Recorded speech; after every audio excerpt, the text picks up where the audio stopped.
کیا یقین اس طرح عطا ہو جاتا ہے کہ 4 سجدے کرو اور بلے بلے کرو؟ ہرگز نہیں، ہرگز نہیں، ہرگز نہیں۔ یقین کی دولت تب عطا ہوتی ہے جب بندے کا باطن صاف ہوتا ہے، جب بندے کی روح صاف ہوتی ہے، جب بندے کا دل صاف ہوتا ہے۔ ترمذی شریف کی روایت ہے، نبی پاک صلی اللہ علیہ وآلہ وسلم، حضرت ابو ہریرہ رضی اللہ تعالی عنہ اس حدیث کے راوی ہیں۔ آپ فرماتے ہیں کہ ایک شخص تھا، دور دراز سے سفر کر کے آیا۔ دور دراز سے جب سفر کر کے آیا تو کعبہ شریف میں آ کے اس نے صدا لگانی شروع کر دی، یا ربی یا ربی یا ربی یا ربی، اے میرے رب میری توبہ قبول فرما، اے میرے رب میری فلاں دعا کو قبول فرما، اے میرے رب میری وہ دعا بھی قبول فرما۔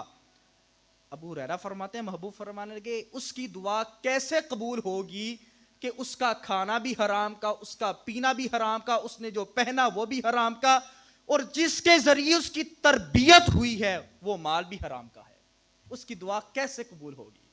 یہ کوفہ میں تاریخ میں آتا ہے کہ کوفہ تھا یہ شہر، تو وہاں پر مستجاب الدعوات لوگوں کا ایک گروہ رہتا تھا، یعنی مستجاب الدعوات وہ ہوتے ہیں جن کی ہر دعا قبول ہوتی ہے۔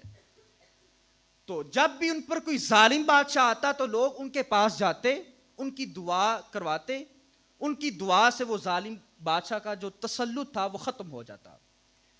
خیر، جب حجاج بن یوسف کا دور آیا تو حجاج بن یوسف کو بتایا گیا کہ وہ فلاں گروہ ہے، وہ جب بھی کسی کے خلاف دعا کرتا ہے تو وہ حکمران نیست و نابود ہو جاتا ہے، لہذا ان سے کبھی بھی بد دعا نہ لینا۔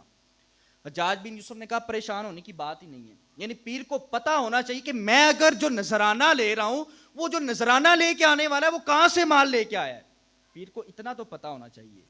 ہمارے گجرانوالہ شہر کی شخصیت حاجی صادق صاحب رحمۃ اللہ علیہ، آپ کے پاس ایک زمانے میں ایک شخص آیا 50,000 روپیہ لے کے، تو آپ نے پیسے نہیں پکڑے، آپ نے فرمایا پہلے یہ بتاؤ کہ یہ جو 50,000 لے کے آئے ہو یہ کون سی کمائی ہے، کیسے کمائے ہیں؟ وہ بندہ کہنے لگا جی میرا سینما ہے، سینما چلاتا ہوں تو اس سے مجھے یہ پرافٹ ملی ہے، منافع ہوا ہے، تو اس سے میں آپ کی خدمت میں لے کے آؤں۔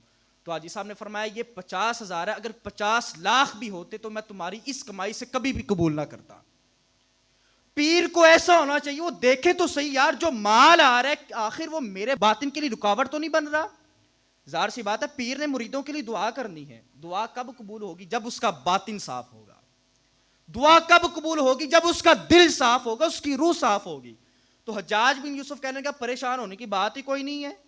اچھا وہ کیسے؟ اس نے کہا ٹھہرو، اس نے ایک دعوت کی، دعوت میں وہ جتنے بھی مستجاب الدعوات لوگ تھے ان کو بلایا، تو جب وہ آئے انہوں نے کھانا کھلایا، کھانا جب انہوں نے کھا لیا اس نے کہا اب بے فکر ہو جاؤ۔ لوگوں نے پوچھا وہ کیسے اب بے فکر ہوں؟ کہنے لگا وہ اس وجہ سے کہ اب ان کے پیٹ میں حرام کا لقمہ جا چکا ہے، اب ان کی دعا کبھی بھی قبول نہیں ہوگی۔ تو جب حرام کا لقمہ پیٹ میں جائے گا تو پیر کی دعا کیسے قبول ہوگی؟ جب جو نذرانہ آ رہا ہے پیر کو پتہ ہی نہیں کہاں سے آ رہا ہے تو پیر کی دعا کیسے قبول ہوگی؟ میرے عزیز بات سوچنے کی ہے۔ غوث اعظم رحمۃ اللہ علیہ کے پاس ایک بادشاہ وقت آیا، پیسے لے کے، سونے کی تھیلیاں لے کے، دعا بھی کروائی تو ساتھ میں پیش کرنے لگا۔ آپ نے فرمایا ہم فقیروں کو اس کی ضرورت ہی نہیں ہے، ہمیں اس کی ضرورت ہے۔ دیکھیں کچھ لوگ ہوتے ہیں ان کا جو تعلق ہوتا ہے پھر رب کے ساتھ جڑ جاتا ہے۔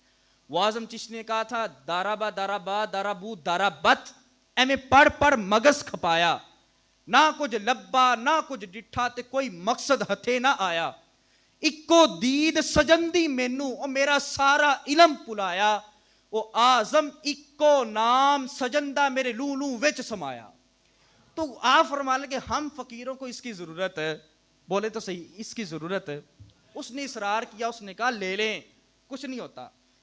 خیر جب اس نے اصرار کیا تو آپ نے ان تھیلیوں کو پکڑا، ایک تھیلی دائیں ہاتھ میں ایک بائیں ہاتھ میں، اور ان کو اس طرح جھنجھوڑا۔ جب جھنجھوڑا تو ان تھیلیوں کے اندر سے خون نکلنا شروع ہو گیا۔ آپ فرمانے گئے بادشاہ وقت اے ظالم تجھے خوف نہیں آتا؟ تو رب سے ڈرتا نہیں ہے؟ تم نے اپنی رعایا کا اپنی عوام کا نہ حق مال لیا ہوا ہے اور وہ مجھے پیش کر رہا ہے۔ جب پیر کی نظر میں امیر اور غریب ایک ہوں گے. یہ آج کا المیہ ہے. اصل میں یہ باتیں یہ ہمیں تعلیمات غوث اعظم سے دور کر دیا گیا ہے, اور یہ بات ہمیں ماننی پڑے گی کہ جب پیر دعا کرتے تھے, جب پیر کہتے تھے کہ یا اللہ اپنے حبیب کی زیارت عطا فرما دے, اور پھر وہ سب کچھ سارے پردے ہٹ جایا کرتے تھے. آخر وہ کیا تھا؟ وہ میرے عزیز ان کا باطن صاف تھا. آج پیر کو پتہ ہی نہیں ہے. یقین کریں آج کے دور میں وہ بندہ اپنے آپ کو خوش نصیب سمجھے کہ جس کے پاس پیر کامل موجود ہے. وہ بندہ اپنے آپ کو خوش نصیب سمجھے کہ جو اپنے مریدوں سے نذرانہ نہیں لیتا, جو اپنے مریدوں سے طرح طرح کی ڈیمانڈز نہیں کرتا. لیکن اگر آپ اس کے برعکس دیکھیں, اتنا ماحول خراب ہو چکا ہے کہ بندہ سوچ میں پڑ جاتا ہے کہ یار میں کہاں پہ آ گیا ہوں.